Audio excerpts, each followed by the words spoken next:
Hi, friends.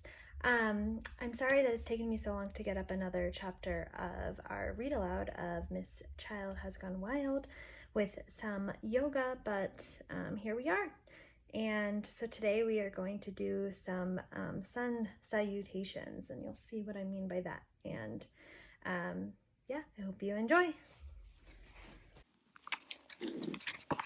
Chapter 3. Miss Child is weird. I opened my math book to page 23. Alexia skateboarded over to the desk next to me and sat down. Then she leaned over so that her long blonde hair was touching my desk. "Yo, dude," she whispered in my ear. "You want a piece of gum?" "We're not allowed to chew gum in school," I whispered back. "Yeah, so?" Alexia said. She popped a piece of gum in her mouth. Mr. Granite clapped his hands together. "Okay," he said, "maybe now we can finally get to our math lesson." I glanced sideways and saw that Alexia was writing something on a little scrap of paper. She folded it up and tossed it on my desk.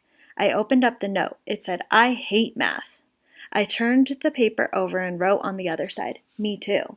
Then I passed the paper back to Alexia. "Mr. Granite," said Andrea, "the two AJs are passing notes back and forth." "Don't be a tattletale, Andrea," said Mr. Granite. "Oh, snap," said Ryan. "Na na na na boo boo" on Andrea.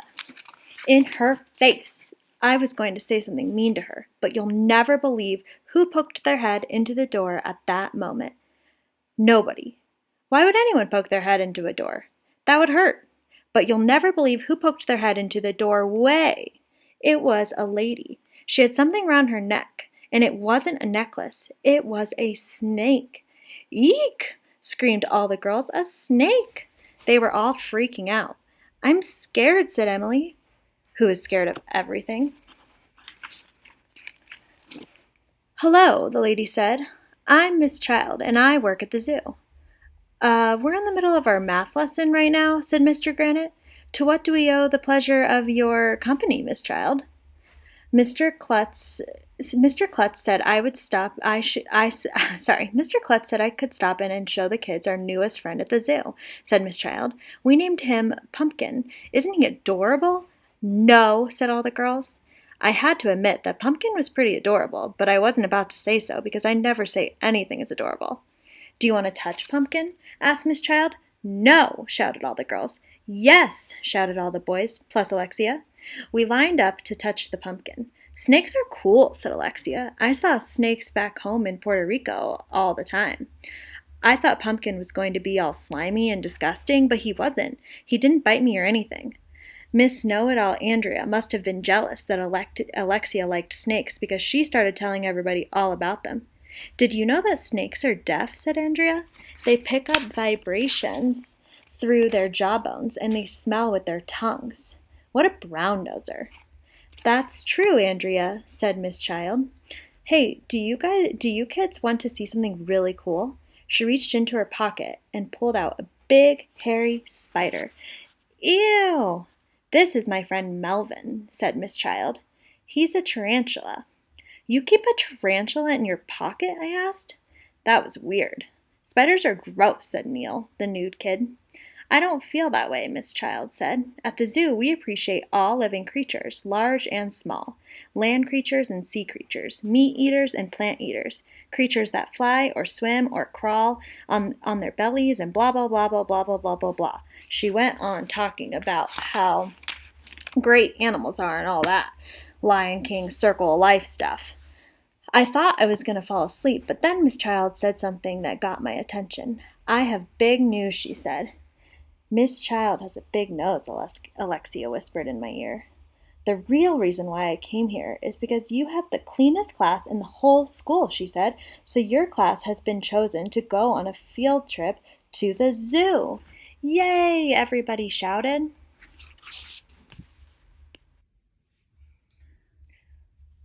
Okay, chapter 4. My Zoo Buddy.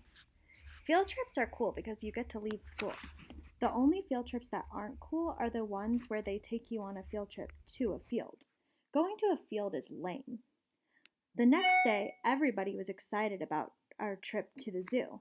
My mom packed me a peanut butter and jelly sandwich for lunch. Emily brought in a camera so she could take pictures of the animals. We all had to turn in a sheet of paper our parents signed that said if we get attacked by a bear or something, our parents can't sue the zoo or the school. While we were getting ready to leave for the field trip, Miss Hannah, our art teacher, came into the class. She told us she would be coming along on the trip as our chaperone. In case you don't know French, a chaperone is a grown-up who tells everybody to stop talking. Miss Hannah's art program was almost canceled because of our budget cuts, so now she has to do other stuff besides teach art, like go on field trips. Mr. Granite told us that we would have to have a zoo buddy so we wouldn't get lost at the zoo. Yo, AJ, do you want to be my zoo buddy? Alexia asked me. I didn't know what to say. I didn't know what to do. I had to think fast. It would be cool to be zoo buddies with Alexia, but I knew the guys would make fun of me if I was zoo buddies with a girl. I thought and thought. I thought so hard I thought my head was going to explode. In the end, I didn't have to decide who would be my zoo buddy. Mr. Granite did. Emily, you and Alexia will be zoo buddies, he said. Michael and Ryan are zoo buddies, and AJ, you be zoo buddies with Andrea. Ugh, disgusting. Andrea looked at me with this big smile on her face. Arlo, you and I are going to be zoo buddies, she said. She calls me by my real name because she knows I don't like it. Ooh, said Ryan. AJ and Andrea are zoo buddies. They must be in love.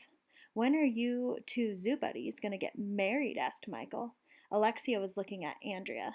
She had on a mean face and her arms crossed in front of her. She must have been mad that Andrea was my zoo buddy, or maybe she had to go to the bathroom. It's time to get on the bus, said Miss Hannah. Single file, everyone. Don't forget to bring along your lunch, said Mr. Granite. Alexia was the line leader, and she skateboarded down the ramp in front of the school. I guess she skateboards everywhere. The rest of us had to walk 1,100,000 miles to where the bus was parked. Bingle boo, said Miss Cormel, our school bus driver. Limpus cadoodle. Miss Cormel doesn't like to talk like regular people. She invented her own secret language. Bingle boo means hello. Limpus caboodle means sit down. Mrs. Cormel is not normal. We all piled onto the bus. I had to sit next to my zoo buddy, Andrea. Isn't this exciting, Arlo? She asked. Don't you just love field trips?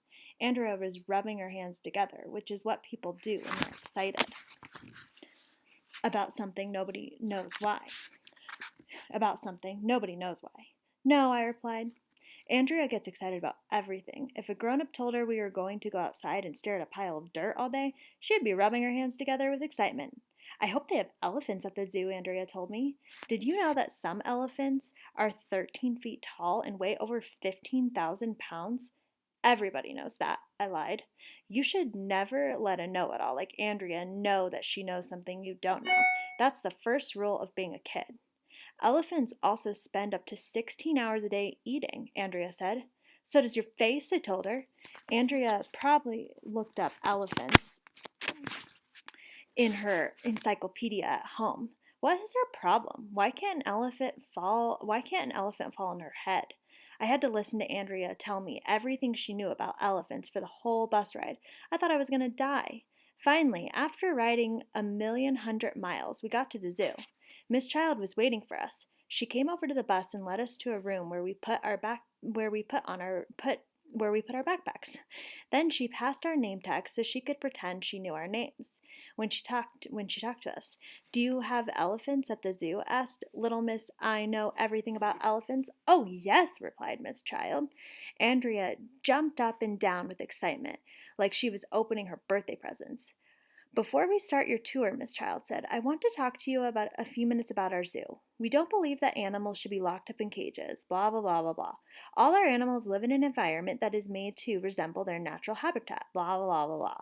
We need to respect all living creatures, blah, blah, blah, blah, blah. There is nothing separating you from the animals here, so you need to be careful at all times, blah, blah, blah, blah, blah, blah, blah, blah, blah.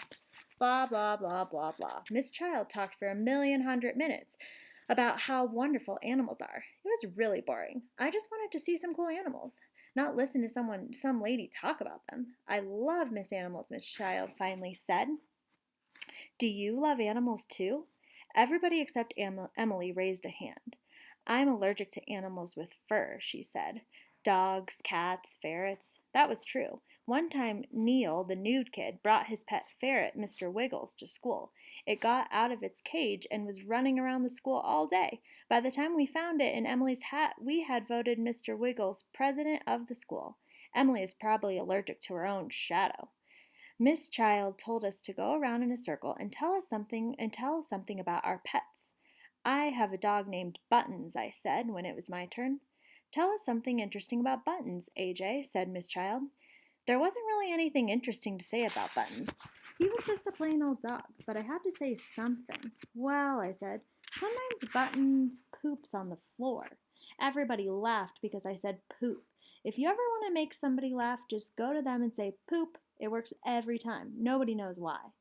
Oh, that's too bad your dog poops on the floor, said Miss Child. What does your mother do? She poops in the bathroom, I said. Duh. Everybody laughed, even though I didn't say anything funny. Next, it was Andrea's turn.